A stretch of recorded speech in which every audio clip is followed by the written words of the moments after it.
Yesu ashimwe inshuti za communauté Pierre Vivante. Gloire à Dieu, bien-aimé de la communauté Pierre Vivante. Turabakunda cyane. Nous vous aimons beaucoup. Twishimiye kubana namwe mu kiganiro cy'uyu munsi. On est content d'être avec vous dans cette émission d'aujourd'hui. Umutwe w'ikiganiro uravuga ngo le thème d'aujourd'hui veut dire les tabous. Sinzi ibitavugwa mu muryango wawe. Je ne sais pas les choses tabous dans ta famille. Nta nubwo nzi ibitavugwa ku buzima bwawe. Je ne sais pas les choses tabous aussi sur ta vie. Ariko uyu munsi ndagira ngo tuvuge. Mais j'aimerais bien qu'aujourd'hui on les parle. Dukwiye gusenga turi mu kuri no mu mwuka. On doit prier dans la vérité et dans la spiritualité. Uko niko kuri kw'abakristo. C'est ça la vérité et l'honnêteté en tant que chrétien. Ntago byoroshye mu buzima bwa buri munsi. Ce n'est pas évident dans la vie de tous les jours. Ariko hari ibintu muca ku ruhande. Mais il y a les choses que vous passez à côté. Kandi bikwiriye kuba bivugwa kugira ngo bifashe imitima y'abantu. Alors qu'on doit les parler pour que ça puisse édifier le cœur des gens. Abantu bica abandi mu buryo bw'umwuka no mu buryo bw'umubiri. Les gens tuent les autres au niveau spirituel et au niveau physique. Ntabwo ngutunze urutoki. Je ne t'ai pas pointé le doigt. Ariko ndagira ngo utekereze atari uko nibwira ko udatekereza. Mais j'aimerais bien que tu réfléchisses sans que je te dis pas que tu ne réfléchis pas d'habitude. Ahubwo no kugira ngo turusheho gufashanya kuko ikiganiro cyiswe guhugurana. Parce que c'est pour que on puisse s'entraider, parce que cette émission le but est de s'entraider pardon. Ijambo ry'Imana riravuga ngo icyo dukora cyose mu isi tuzabona ingororano yacyo tukiri mu isi kandi tuvuye no mu isi tuzabona ingororano yacyo tugeze mu ijuru. La parole de Dieu dit que tout ce que nous faisons ici dans ce monde, on aura la récompense dans ce monde et on aura la récompense aussi lorsque nous allons arriver au ciel. Ndagira ngo mu byo utangira gukora byose ujye utekereza ingaruka zabyo. J'aimerais bien que dans tout ce que tu commences à faire, penser aux conséquences de ces choses. Nge nahagurukiye guhagarara mu kuri. Moi, je me suis levé pour me fixer dans la vérité ou dans l'honnêteté. Imana yampagurukije kugira ngo mbe umunyakuri. Dieu m'a levé pour être dans l'honnêteté et pour que je sois honnête aussi. Niyo nzira nahisemo. Voilà le chemin que j'ai choisi. Ni nacyo uyu munsi nifuza kubabwira. C'est ça que aujourd'hui j'aimerais bien vous partager aussi. Maze igihe kinini mfatanya n'abantu gusenga. Ça fait un moment que je prie avec les gens. Ariko nagiye mbona ibintu byinshi bitandukanye. Mais j'ai remarqué beaucoup de choses différentes. Nagiye mishurirwa ibintu byinshi bitandukanye. J'ai été révélé sur des choses différentes. Ariko nagiye nanabona imbaraga zidasanzwe zo kwica ibitekerezo n'imibere n'ubuzima bw'abantu. Et j'ai aussi remarqué les forces incroyables qui neutralisent les raisonnements des gens et leur fait de penser. Byashoboka ko nawe wabibibona. C'est possible que toi aussi tu peux remarquer ça. Uyu munsi turavuga ku bintu byinshi bitandukanye ariko ndagerageza kubirezima. Aujourd'hui nous allons parler sur beaucoup de choses différentes, mais je vais essayer de les résumer. Ntago tukigira urukundo naturel. On n'a plus d'amour naturel. Abantu tugira urukundo calcul. Aujourd'hui on a l'amour calculé. Abandi tukagira urukundo physique. Les autres on a l'amour physique. Urukundo rw'inyuma ku mubiri. Donc l'amour charnel. Abandi tukagira urukundo kubera ibyo tubonana n'abantu. Et les autres ont l'amour juste parce qu'on voit des choses que sur les gens à qui on peut profiter. Ariko ntago ari rwo rukundo. Mais ce n'est pas le vrai amour. Reka mbabwire iki ijambo icyo nita urukundo muri nge. Je vais vous dire le mot ce que j'appelle l'amour en moi. Urukundo nuko nitekerezaho nkagutekerezaho la même façon. L'amour, c'est la manière dont je peux réfléchir sur moi ou penser à moi et penser à toi. La même chose. Icyo utifuza kugirirwa ntukagikorera undi muntu. Lorsque tu ne souhaites pas qu'on fasse quelque chose sur toi, il ne faut pas souhaiter à l'autre qu'on lui fasse ça. nasanze abantu mwisha abandi bantu ku mubiri no ku mutima. J'ai remarqué que beaucoup de gens tuent les autres au niveau physique et même à l'intérieur de leur cœur. Wari uzi ko ibyo bintu ukora uzabibazwa imbere y'Imana? Tu sais que tout ce que tu fais comme ça, Dieu va te demander ça.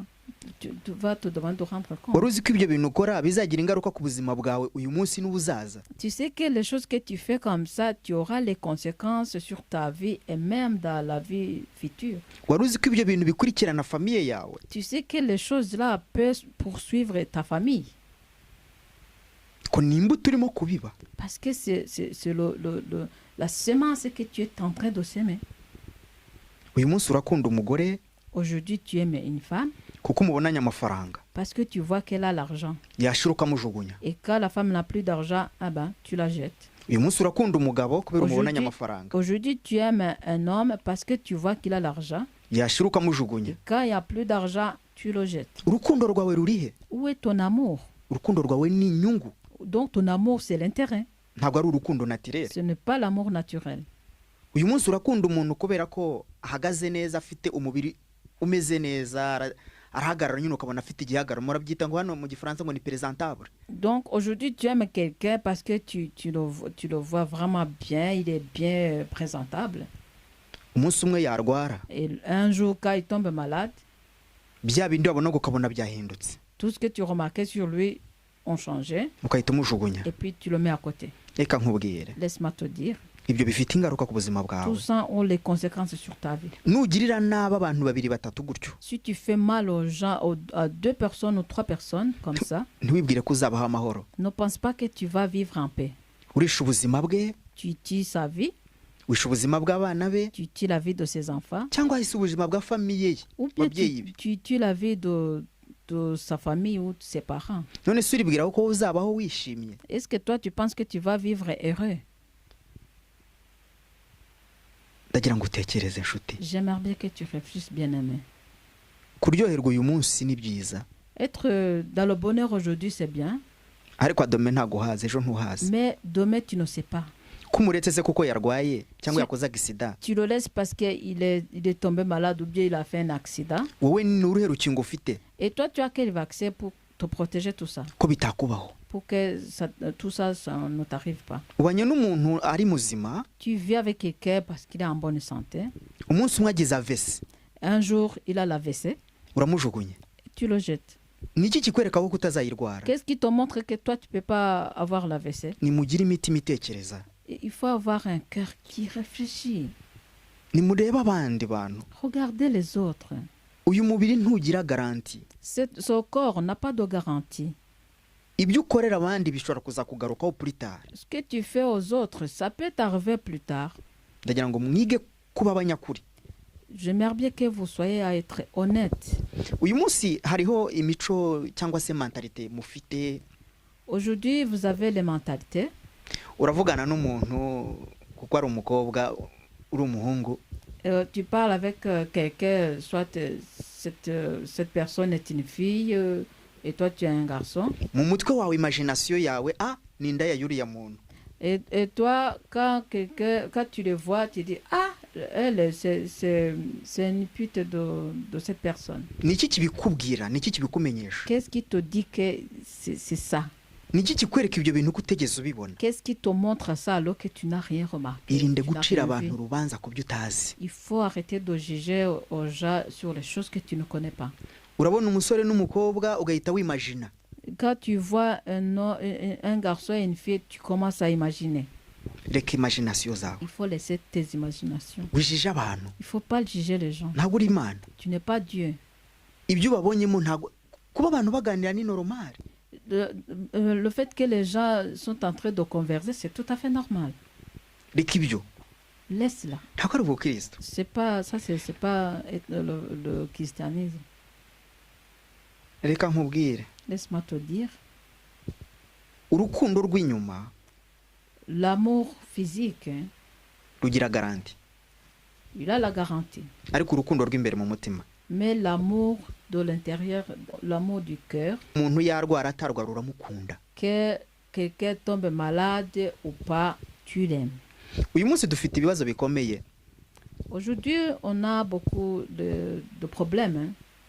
Uranze umubyeyi wawe, Tu n'aimes pas ton parent. ntugikunda papa wawe, ntugikunda mama wawe. Tu n'aimes plus ton papa, tu n'aimes plus ta maman. Ashobora kubera ko yabaye handicapé, Parce que l'un de deux, il est devenu handicapé. cyangwa se yagize izindi ndwara zituma aba perturbé. Ou bien il a eu d'autres maladies qui l'ont fait qu'il soit ou elle soit perturbée. Ni iki kikwereka ko utashobora kugira icyo kibazo Qu'est-ce qui yagize? te montre que toi, tu ne peux pas avoir les mêmes problèmes qu'il a eu? Ndakwingenze, Je t'en supplie. gira urukundo rw'imbere mu mutima. Il faut avoir l'amour de l'intérieur du cœur. Uyu munsi uri kwanga umugore wawe Aujourd'hui, tu n'aimes plus ta femme kubera ko atakisa nk'uko yasaga mbere ari parce qu'elle umukobwa. ne ressemblait plus comme elle ressemblait avant. Ntabwo wigeze ukunda uyu munsi uri kumwe nawe. Donc, tu n'as pas aimé la personne que tu vis avec elle aujourd'hui. Wakunze ishusho ye ya kera, Tu as vu son image de l'époque.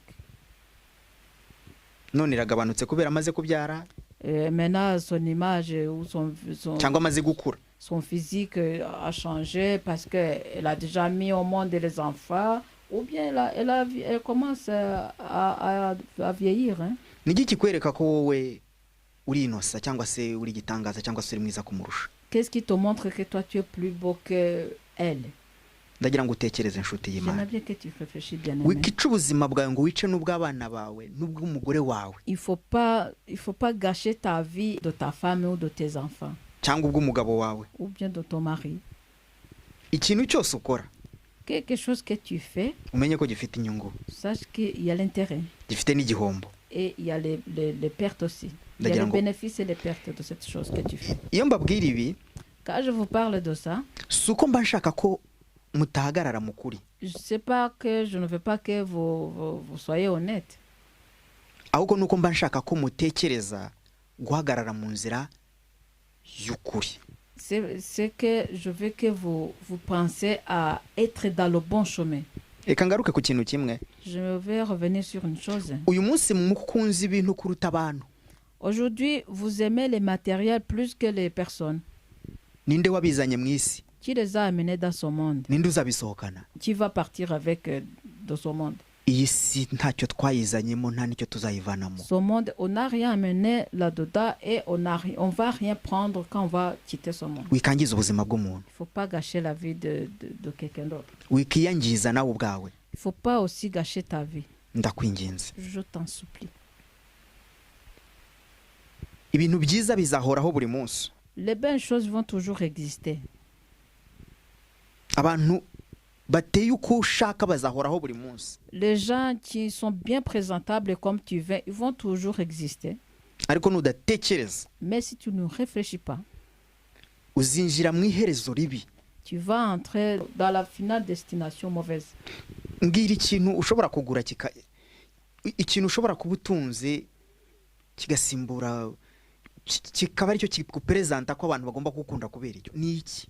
Dis-moi quelque chose que tu possèdes qui peut te présenter pour que vraiment les gens puissent t'aimer à cause de cette chose-là que tu possèdes. Uyu munsi uragura imodoka y'ibihumbi 50, reka nkoresha amafaranga angana gutyo. Par exemple, aujourd'hui, tu achètes une voiture de 50 000 euros. Abantu bagomba kugukunda kubera ko waguze vatiri ya miliyoni 50. Donc, les gens doivent t'aimer parce que tu as acheté une voiture de 50 000 euros. Cyangwa ugakunda umuntu kubera ko yaguze afite imodoka ya miliyoni 50. Ou bien toi, tu vas aimer quelqu'un parce qu'il a acheté la voiture de 50 millions. Ntabwo ari urukundo. Ça, ce n'est pas l'amour. Wakunze miliyoni 50 Tu as aimé les 50 millions là que lui là, a acheté la voiture. Reka mbabwire. Laisse-moi te dire. Ibintu materiyeri twese turabikeneye. Les choses matérielles, on en a tous besoin. Ariko hari ikintu kitagurwa. Mais il y a une chose qu'on ne peut pas acheter. N'umutima w'umuntu. C'est le cœur d'un être humain. N'umubiri w'umuntu. C'est le corps d'un être humain. Ni wica umuntu hejuru ibihumbi 50. Si tu gâches la vie de quelqu'un à cause de 50 000 euros là, umenye ko hari ingaruka. Sache qu'il y aura les conséquences ku buzima bwawe. Sur ta vie. Imbere y'Imana n'imbere y'abantu. Devant Dieu et devant les personnes. Uriya muntu yankunze kubera ko mfite imodoka yanjye nziza. oui, telle personne m'a aimé parce que j'ai une très belle voiture. ivatiri ntabwo ari umutima, La voiture, ce n'est pas le cœur, ntabwo ari urukundo. ce n'est pas l'amour. Uriya muntu yankunze kubera ko mfite inzu yanjye nziza.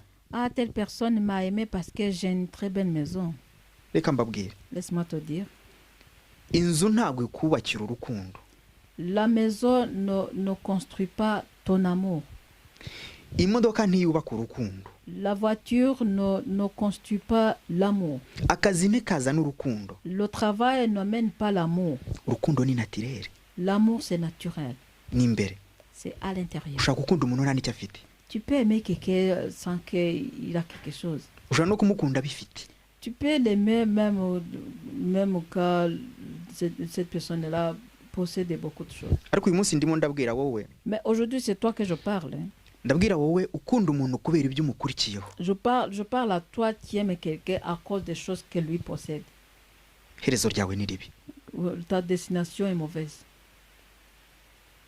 Et la kandi vie ibyo de ukorera ta vie, abandi la fin de bizakugarukaho ta nawe. vie est mauvaise et même les choses que tu fais aux autres, ça va se retourner contre toi. Ijambo ry'Imana avuga ngo ibyo mubiba nibyo muzasarura. La parole de Dieu dit que ce que tu sèmes, c'est ce que tu vas récolter. Ibintu bitume wica ubuzima bw'umuntu. Donc, les matériels, là, les choses matérielles, te fait que tu gâches la vie d'un être humain. Umuntu aragukunda ukanamusuzugura kubera ko no yankurikiyeho ibi ngibi buriya nibyo ari gusha, agomba kunkuri ukamupyinagaza kugira ngo kubera ibintu. Donc, quelqu'un t'aime et tu commences à le mépriser parce que tu te dis, oui, il m'aime peut-être parce que moi, je possède ceci ou cela. Non. Shyira umutima hamwe nshuti, Pose tes pieds. Sois tranquille. tekereza. Réfléchis. Nimba wibwira ko abantu bagukunda kubera ibyo ufite, Si tu crois que les gens t'aiment parce que tu possèdes de telles choses, ntabwo uraba umuntu wo kwizerwa ku Mana. tu n'es pas encore quelqu'un qui est vraiment fidèle à Dieu. Nimba utekereza ko abantu bagukunda kubera uko uteye, Si tu penses que les gens t'aiment parce que tu es présentable, ntabwo uraba umuntu w'Imana by'ukuri. tu n'es pas vraiment un vrai homme de Dieu. Nimba utekereza ko abantu bagukunda kubera akazi ufite, Si tu penses que les gens t'aiment parce que tu travailles, tu as un bon travail, ntabwo uraba umuntu w'Imana. tu n'es pas encore l'homme de Dieu. Nta nubwo uragira umutima wo gukunda. Tu n'as même pas encore le cœur qui aime vraiment. Reka mbabwire, Laisse-moi te dire. uyu munsi abantu bisha abandi cyane. Ni ijambo ntinzeho cyane. Aujourd'hui, les gens gâchent la vie des autres beaucoup. Hein. Ibyangombwa, Les papiers, urangiza ubwonko bw'umuntu tu gâches le cerveau de quelqu'un d'autre. kuko ugomba kumuha ibyangombwa. Parce que tu dois lui donner les papiers. No, reka nkubwire, Laisse-moi te dire. ibyangombwa si ubuzima. Les papiers, c'est pas la vie. Ubuzima ni umutima. La vie, c'est le cœur. Ngomba kumukorera ibyo nshaka kandi agomba gukora ibyo nshaka. Je dois faire ce que je veux sur lui et lui doit faire ce que je veux sur moi. Kubera ko nagenda arabura ibyangombwa. Parce que s'il sort, il n'aura plus de papier. Kandi nasohoka ubuzima bwe burahita buhinduka. Et puis s'il sort, sa vie va changer. Reka nkubwire, Laisse-moi te dire. ntera kutekereza gutyo. Tu vois comment tu réfléchis? Ufite ikibazo gikomeye muri wowe. Tu as un grand problème en toi. Kubera iki? Pourquoi? Nimba ubuzima bw'umuntu utekereza ko bushobora kubaho kubera ibyangombwa, Si tu penses que la vie de cette personne doit être bien à cause des papiers, nuko utari umuntu ufite umutima. c'est parce que tu es quelqu'un qui n'a pas de cœur. Nimba ukunze umuntu kubera ko uri kumushakaho ibyangombwa, Si tu aimes quelqu'un parce que tu cherches ses papiers, hein, numara kubibona ukamujugunya nka pubere, et que lorsque tu viens voir tes papiers, tu le jettes comme une poubelle, ntabwo uraba umuntu ufite tu umutima. n'es pas encore quelqu'un qui a un cœur. Umutima wawe wowe ufite ntubaho. Donc ton cœur n'existe même pas. Umutima wawe uri muri materiel. Donc ton cœur est dans les choses matérielles. Nimba ukunze umuntu kubera ibyo umubonaho byamara gushira ukamujugunya, ntabwo uraba umuntu ufite umutima wo kwizerwa. Donc si tu aimes quelqu'un parce que tu vois qu'il a telle chose et que ces choses-là, quand tu viens de les trouver et que après tu jettes cette personne, tu n'as pas encore le cœur quelqu'un, tu n'as pas encore un bon cœur qu'il faut. ndashaka kuvuga kuri abo ngabo mwebwe mwibwira ko mushaka guhesha abantu ibyangombwa mukabagira abasikarabe banyu. J'aimerais bien parler aux gens qui veulent donner les papiers aux autres et puis vous les faites comme vos esclaves. ntabwo uraba umuntu wo kwizerwa nimba utekereza utyo. Tu n'as pas encore ntabwo uri umuntu quelqu'un un w'Imana. bon cœur. Tu n'es pas un homme de Dieu même. singucira urubanza Je te juge pas, hein. ariko niko kuri. Mais c'est ça la vérité. nimba nawe ugiye gukunda umuntu kubera ko umushakaho ibyangombwa warangiza kubibona ukamugira ibyifundo igira ibivuzo cyangwa se ukamugira puberi yawe, no, ntabwo uraba umuntu ufite umutima. Si tu aimes quelqu'un parce que tu veux avoir ses papiers, donc tu veux obtenir des papiers, après avoir les papiers, tu commences à mépriser cette personne. Sache que tu n'as pas un cœur. ntabwo muragira umutima. Non, vous n'avez pas un cœur. ntabwo mufite umutima wa kimuntu. Vous n'avez pas un cœur des êtres humains. ndagira ngo mbwire ngo ntuzaba muri ubwo buzima amahoro. Je m'aimerais bien te dire que si tu fais ça, tu ne seras pas dans cette vie tranquille. ntushobora kubeshaho umuntu ubuzima bubi mu nyungu zawe. Tu ne peux pas faire vivre quelqu'un dans une mauvaise vie à cause de tes intérêts. ngo uryame usinzire. Et après, toi, tu dors, quand tu te couches, tu arrives à dormir. plus tard Non. uzagira ibibazo. Plus tard, tu auras des problèmes. ndagira ngo mbasabe J'aimerais bien vous demander, mbahugura et vraiment pour vous apprenez quelque chose là-dedans. kora ikintu cyose utekereza ubugingo bwawe. Fais quelque chose en pensant sur ta vie éternelle. kora ikintu cyose utekereza ejo imbere hawe. Fais quelque chose en pensant sur ta vie future. isi turi abagenzi. Dans ce monde, on est tous des passagers. nongere nsubiremo ijambo. Je vais encore répéter la parole. ntacyo twazanye nta nicyo tuzavana mu On isi. n'a rien amené dans ce monde. On va rien prendre en quittant ce monde. baho nk'umuntu w'Imana. Vis comme quelqu'un qui est homme de Dieu. nimba utanemera Imana Même si tu ne crois pas à Dieu, baho nk'umuntu wubaha abantu. vis comme quelqu'un qui respecte les autres. ariko uribaza umutima w'umuntu. Est-ce que tu te demandes le cœur d'un être humain? uribaza iyo usize abantu babiri bababara barira. Tu t'imagines quand tu laisses deux personnes en pleurant, deux personnes qui sont dans la tristesse à cause de toi. abandi murica ubuzima bw'abantu. Les autres gâchent la vie des êtres humains. murakura abantu mu ngo zabo Vous les faites chasser dans leur foyer kubera inyungu zanyu. à cause de vos intérêts. ukangiza urugo rwa mugenzi wawe. Tu gâches le foyer de ton prochain. ukangiza umukobwa w'umuturanyi wawe. Tu gâches la vie d'une fille de ton voisin. ukangiza umuvandimwe musengana. Et tu gâches la vie d'un proche que vous priez ensemble. iherezo ni irihe nshuti? Où est la fin de tout ça, bien-aimé? ndabingenzi Je vous supplie, nimugaruke ku isoko y'Imana. revenez à la source de Dieu. hari ibindi bintu reka mvuge ku banyarwanda. Je vais parler sur les Rwandais. nimureke iby'abahutu n'abatutsi. Laissez les choses d'ethnisme, de Hutu et Tutsi. nimube abantu b'Imana. Soyez les hommes de Dieu. nimube abanyakuri. Soyez les hommes honnêtes. reba umuntu nkawe. Regarde quelqu'un comme toi. kunda umuntu nkawe. Aime quelqu'un comme tu t'aimes. igihe ukimurebera mu bwoko. Quand tu regardes cette personne dans son ethnie, avec son ethnie, là, dans son ethnisme, nta hantu uragera. tu n'as pas encore arrivé. Il y a un niveau que tu n'as pas encore atteint. uri umunyarwanda ku mubiri ariko nturi umunyarwanda ku mutima. Tu es un Rwandais sur la langue, même le corps, mais tu n'es pas un Rwandais dans le cœur. umunyarwanda akwiriye gukunda umunyarwanda. Un Rwandais doit aimer un autre Rwandais comme lui. umunyarwanda akwiriye gukunda abanyarwanda nk'uko akunda abandi bantu bose. Un Rwandais doit aimer les Rwandais comme il aime les autres personnes. niko kuri. C'est ça la vérité et l'honnêteté. niho muzabagira amahoro yo mu mutima. C'est là où vous aurez la paix du cœur. reka mbabwire. Laisse-moi vous dire, ntabwo ntekereza ko umunyarwanda wafashe umupanga agatema mugenzi we yari afite umutima. je ne pense pas que le Rwandais qui a pris la machette pour aller couper les autres Rwandais, qu'il avait un cœur.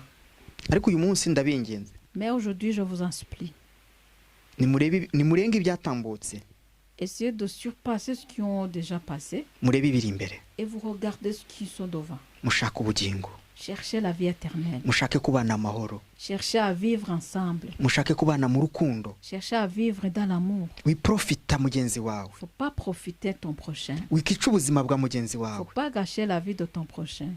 Nimube abo kwizerwa aho mugeze. Soyez les gens à qui on peut compter sur eux là où vous arrivez.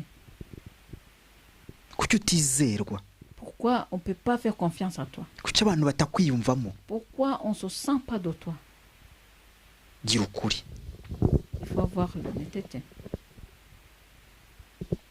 Reka nkubwire, Laisse-moi te dire, ntabwo nibwira ko uzasohoka ngo ujye gukora je ne pense pas que tu vas sortir et aller travailler usize umugore wawe ari kurira en laissant ta femme en pleurs. ngo ukore akazi utuje. Et tu vas bien travailler, tu vas bien faire ton travail. Ntabwo nibwira ko uzajya gukora Je ne pense pas que tu vas aller travailler usiga umugabo wawe arira ngo wibwire ko uzakora ako kazi utuje. et tu vas laisser ton mari en pleurs et tu penses que toi tu vas bien faire ton travail. Nimukore ibintu bitabacira urubanza. Il faut faire les choses qui ne vous jugent pas. Ndabasabye imbabazi Je vous, nk'abagenzi en, bajya mu ijuru. je vous en supplie comme les gens qui sont en train d'aller au ciel. Nimureke imagination n'imico Laissez vos imaginations et vos coutumes ou cultures bipfuye. qui n'ont pas d'importance ou qui sont insensés. Wibona umuntu ngo wimagine ibyo uwo ari we cyangwa ibyo atekereza. Il ne faut pas voir quelqu'un et tu commences à imaginer qui il est ou bien qu'est-ce qu'il pense. Umva ibyo avuga, Écoute ce qu'il dit urebe n'ibyo akora. et tu regardes ce qu'il fait. Ibyo bizagufasha kubana n'abantu. C'est ça qui vont t'aider à vivre avec les gens. Impamvu mbabwiye ayo magambo La raison pour laquelle je vous parle de ça,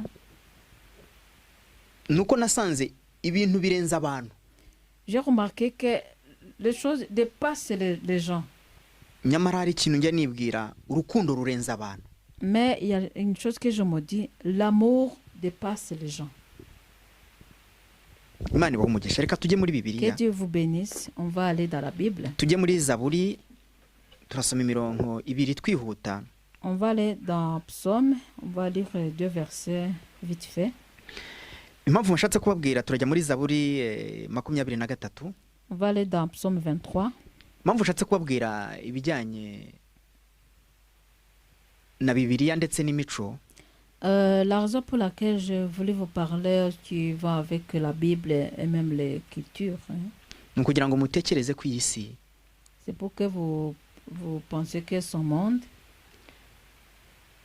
ikintu uzagiramo uruhare ku buzima bw'umuntu quelque chose que tu vas prendre part sur la vie de quelqu'un, kizakubera cyiza cyangwa kikubere kibi bitewe n'uko wagikoze. cette chose va être bonne ou mauvaise selon ta manière que tu l'as fait. Reka dusome ku murongo wa mbere 23. Uwiteka niwe mungeri wanjye sinzakena. L'Éternel est mon berger, je ne manquerai de rien.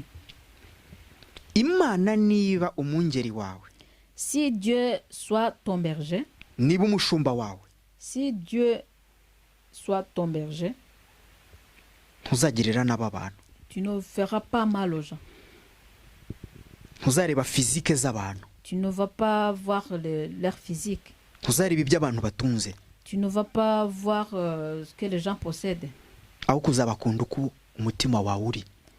Par contre, tu vas les aimer comme eux ton cœur.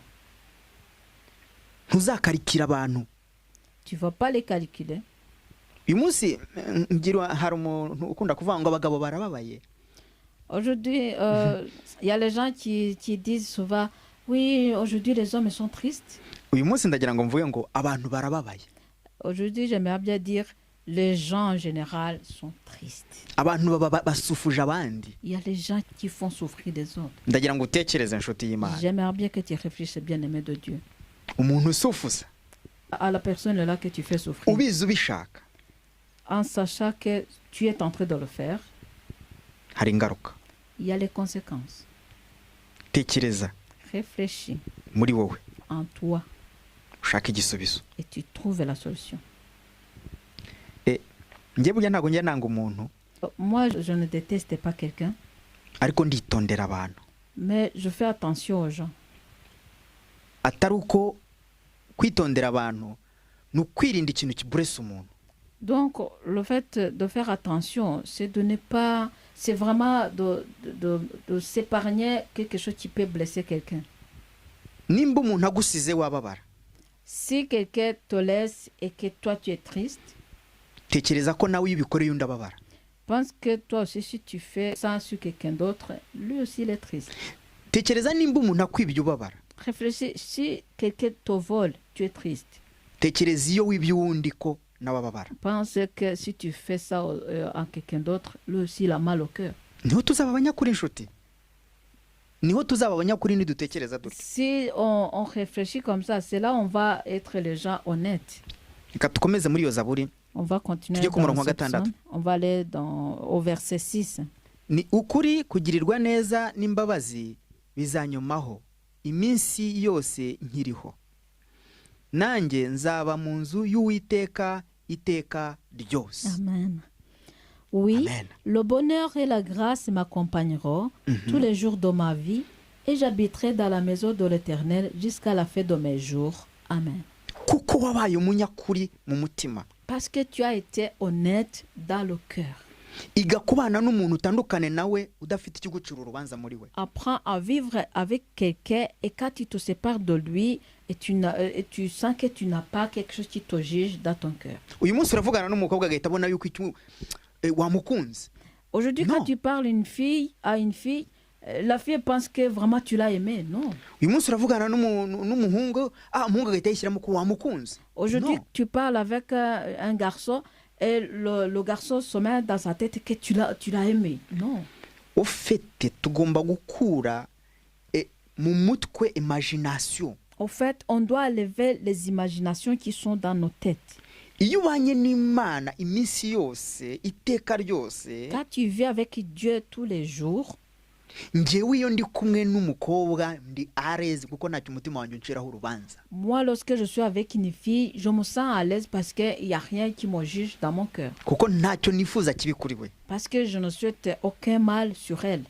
Iyo uri kumwe n'umuhungu ntacyo ugomba kwishinja muri wowe. Lorsque tu es avec un garçon, tu ne dois pas te juger dans ton cœur. Wireba ibiri autour de toi, nibyo uriya muntu ari gushaka. Non. Il ne faut pas regarder ce qui est autour de toi en disant oui, telle personne cherche ces choses. Non.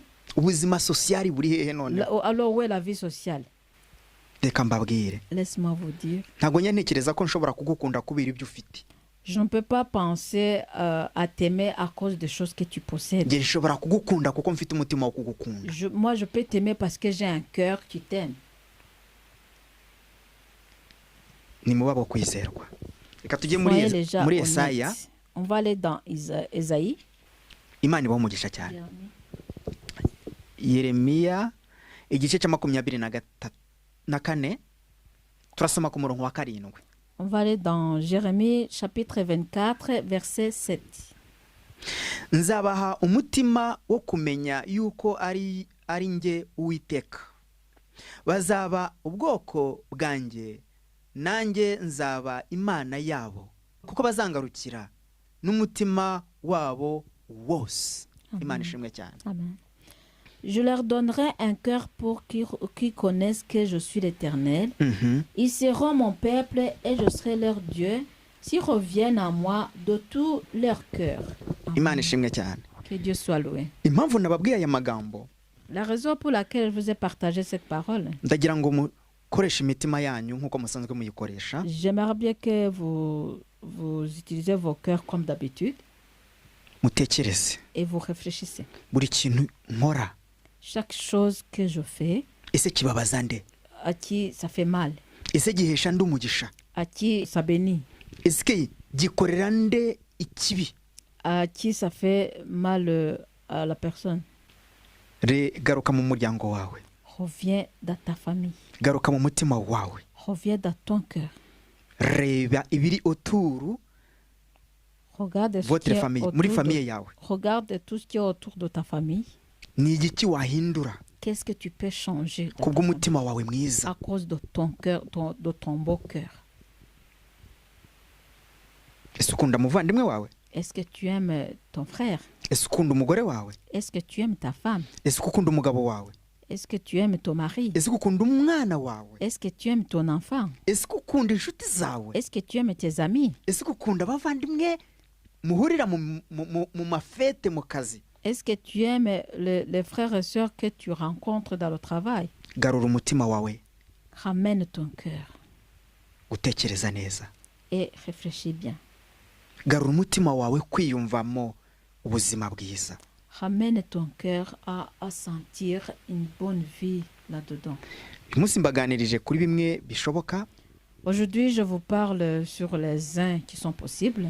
ndaza kugaruka muri kindi kiganiro Je vais revenir dans une autre émission mu minsi iri imbere. dans les prochains jours. nzabereka souffrance abagore n'abagabo bagira. Je vais vous montrer la souffrance que les hommes et les femmes ont.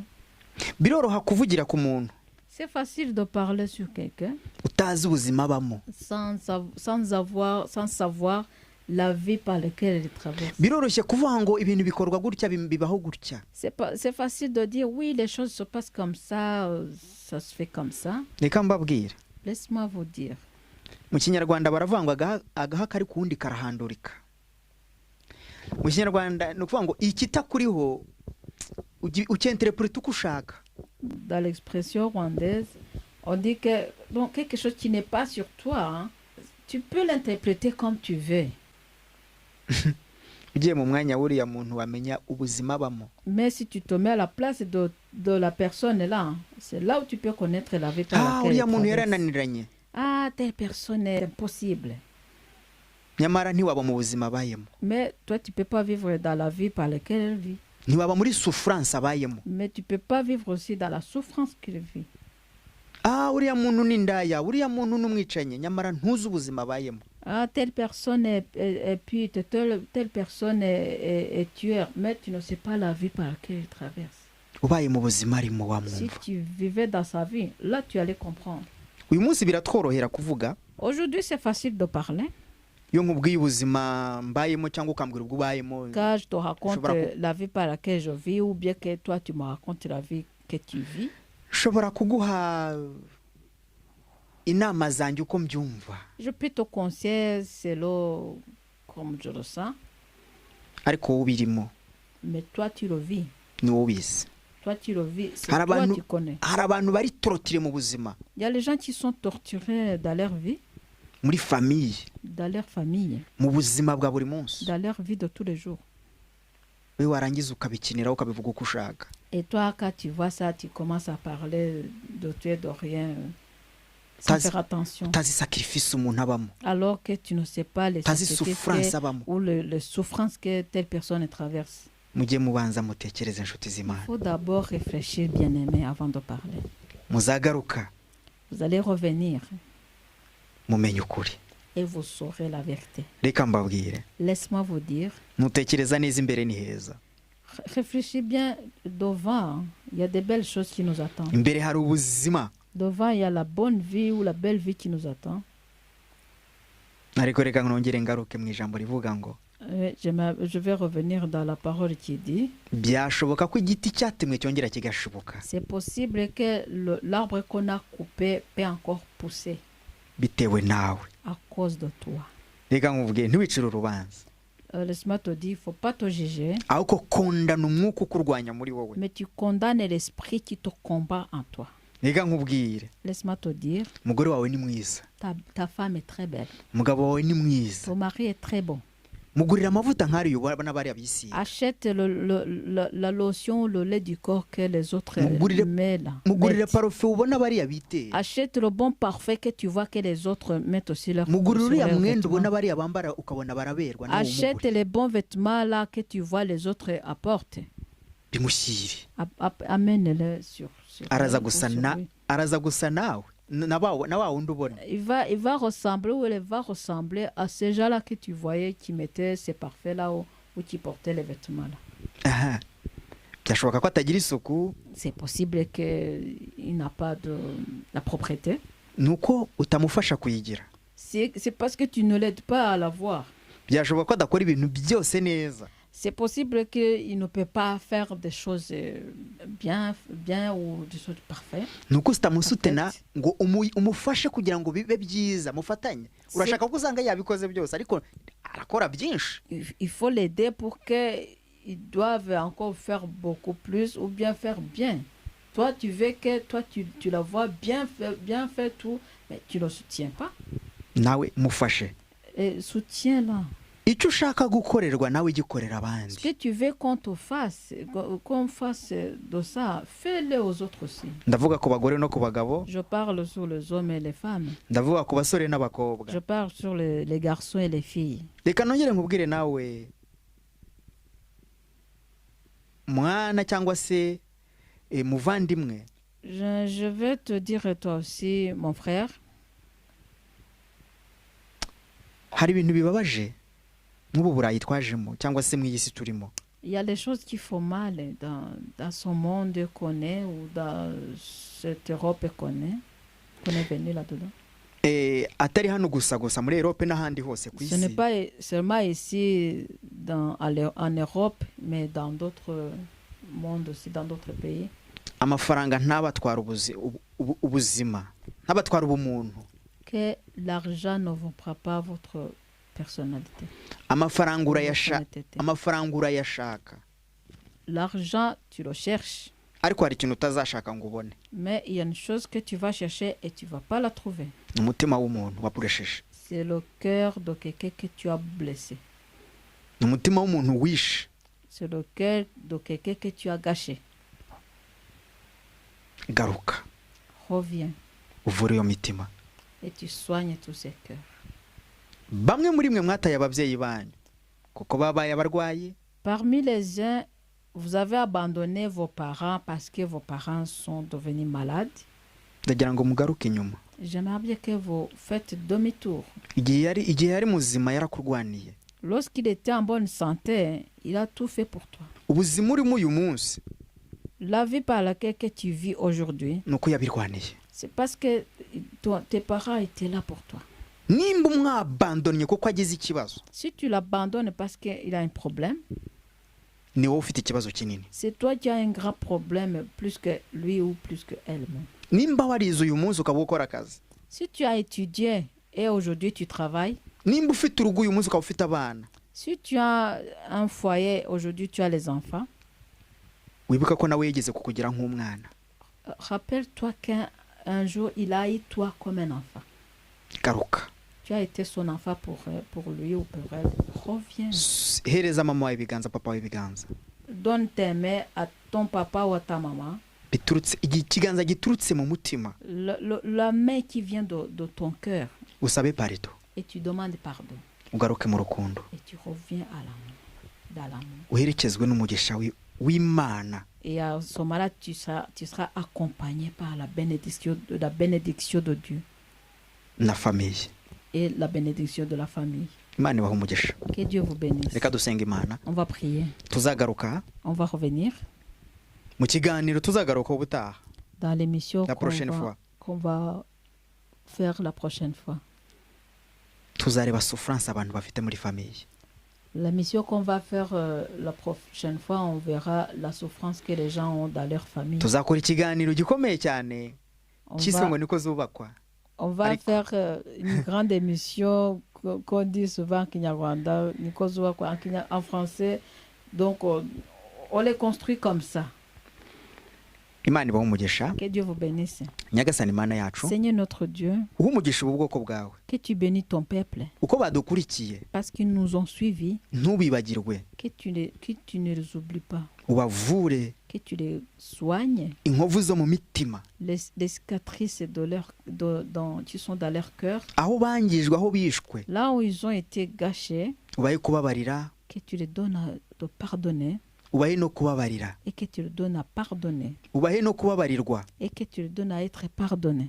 Ndakwinginze Mana, Je t'en supplie, Seigneur, ibyaha byabo byibagirane, que leurs péchés soient effacés complètement et oubliés ahubwo ibyiza by'uyu munsi byibagize ibyaha byabo. et que les bonnes choses d'aujourd'hui font oublier leurs péchés. Mu izina ryawe Yesu, Au nom de Jésus. amen. Amen.